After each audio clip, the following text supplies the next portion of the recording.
Umaga po sa inyong lahat. Magandang umaga po naman po. Mamayang gabi po ang simula ng ating simbang gabi. Meron na tayo mamayang anticipated masses ng ating simbang gabi. At uso na rin, or hindi uso pero sunod-sunod na rin ang ating mga Christmas parties sa ating mga opisina, sa ating mga school, at maging sa ating parokya din, sa ating sariling mga pamilya. Sa mga Christmas parties, minsan, or kung hindi man madalas, imbis na magiging masaya tayo dahil Christmas party, maraming pagkain, may mga regalo, ito pa ang nagiging dahilan para tayo ay maging malungkot. Ang iba nalulungkot sa Christmas party dahil pagka-uwi nila, wala silang dalang regalo dahil hindi sila nabunot sa raffle. Iniisip natin o nag-e-expect tayo na sana mabunot ako sa raffle, akin ang grand prize.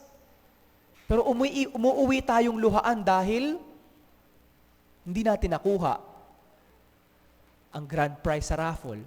O minsan naman, nagiging malungkot tayo dahil ine-expect natin sa exchange gift, makakatanggap tayo ng kahit papaano magandang regalo. Pero nalulungkot tayo pag uwi natin sa bahay, nung binuksan natin, ang regalo natin ay toothpaste, minsan bimpo, o di kaya ay tuwalya na tambak na ang tuwalya natin sa bahay. Ang nakakalungkot pa sa atin, pagkakita natin sa regalo, ang laman, tabo. Oo nga naman. Oo nga naman. Unfair naman kasi. Para sa atin na nag-effort na bumili ng hindi naman mamahalin pero magandang regalo, tapos ang matatanggap natin ay ganun lang na regalo. Nagbibigay sa atin ng kalungkutan. Imbis na maging masaya sa Christmas party, nagiging malungkot tayo. Yun nga lang, nakakalimutan natin na ang totoong kagalakan at kasiyahan ng selebrasyon ng Christmas parties at ng Kapaskuhan, hindi nakadepende sa regalo or sa raffle. Nakakalimutan natin na ang totoong dahilan ng ating kagalakan ay ang pagliligtas na ginawa sa atin ni Jesus mula sa kasalanan at kamatayan sa pamamagitan ng kaniyang pagpapakasakit, kamatayan, at muling pagkabuhay. Yun po ang dahilan at yun lamang ang totoong dahilan ng ating kagalakan sa selebrasyon ng Kapaskuhan. Ang iba niyan, mga palamuti na lang. Mga palamuti na lang. Ano nga ba yung nagiging dahilan? Bakit tayo nalulungkot? Ano nga ba ang nagiging dahilan bakit tayo ay hindi nagagalak sa ating buhay? Ano ba yung mga umaalipin sa atin na nagiging hadlang ng ating totoong kaligayahan?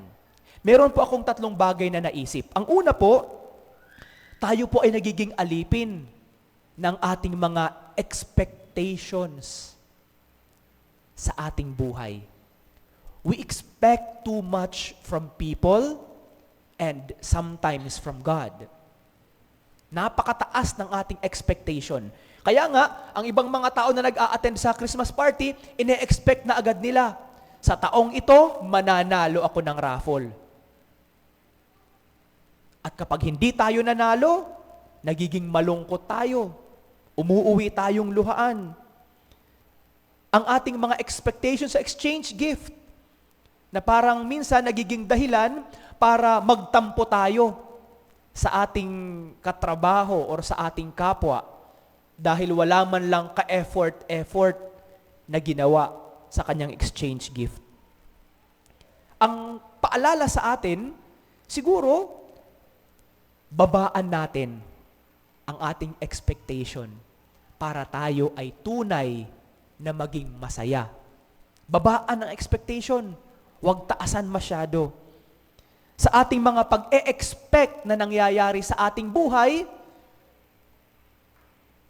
Huwag tayong maging mapagmataas sa ating sarili na para bang nakasalalay ang lahat ng ating kaligayahan doon sa mga pangyayari sa ating buhay.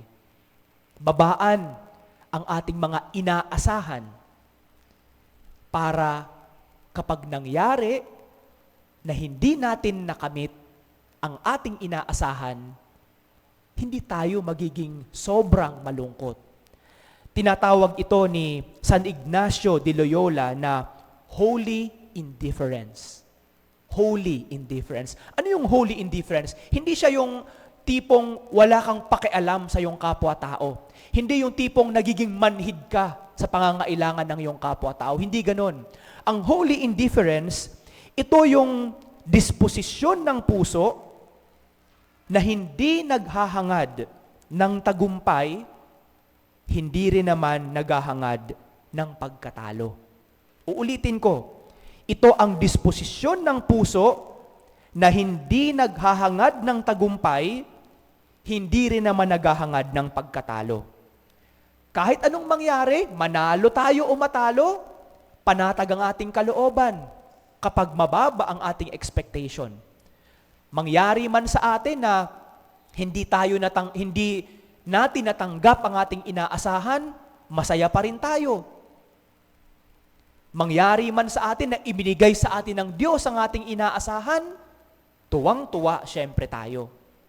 Pero ang mahalaga, hindi tayo nag-i-expect.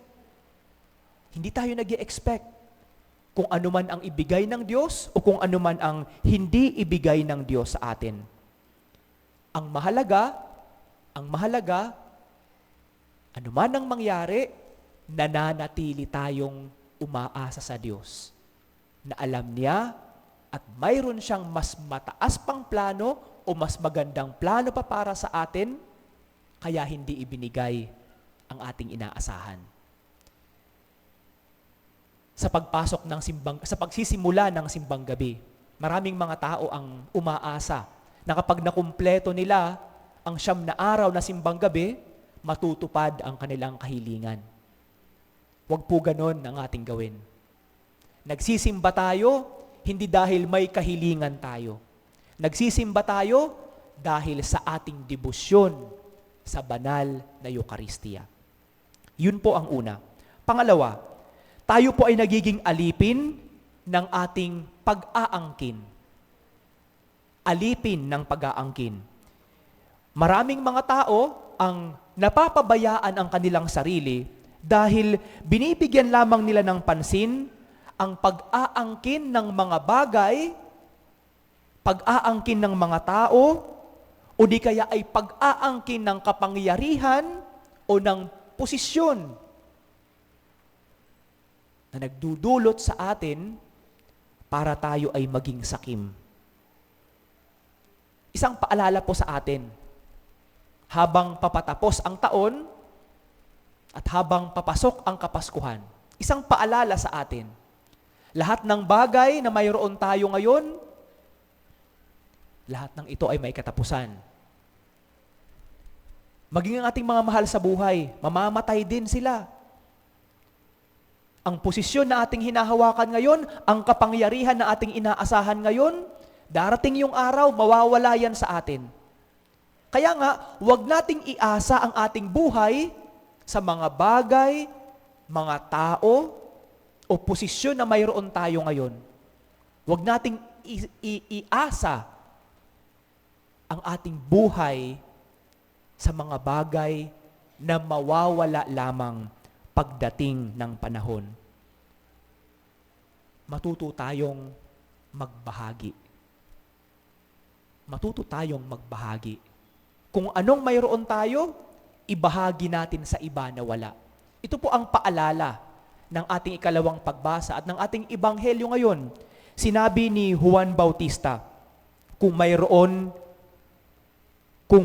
kang baro, bigyan mo ng isa ang wala. Gayon din ang may mga pagkain.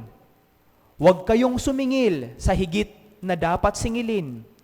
Huwag kayong manghihingi sa sinuman sa pamamagitan ng pamimilit o pagpaparatang ng hindi totoo. masiyahan kayo sa inyong sahod. Isang magandang paalala kung papaano maging masaya sa buhay. Makontento kung anong mayroon tayo ngayon. At kung mayroon ka, huwag maging sakim. Matutong ibahagi ito sa ibang tao. Pangatlo, alipin tayo ng kasalanan. Nagiging alipin tayo ng kasalanan. Ang paalala sa atin ng Adbyento at ng Ebanghelyo ngayon, maging malaya tayo mula sa pagiging alipin ng kasalanan. Hilingin natin ngayong panahon ng Adbyento bago pumasok ang Kapaskuhan, ang kapatawaran mula sa Diyos sa ating mga nagawang pagkakasala sa Kanya. At hindi lamang sa Diyos, hilingin natin din ang kapatawaran ng mga tao, ng ating kapwa-tao, lalong-lalo na yung ibang mga tao na nagawan natin ng masama. Nagawan natin ng masama.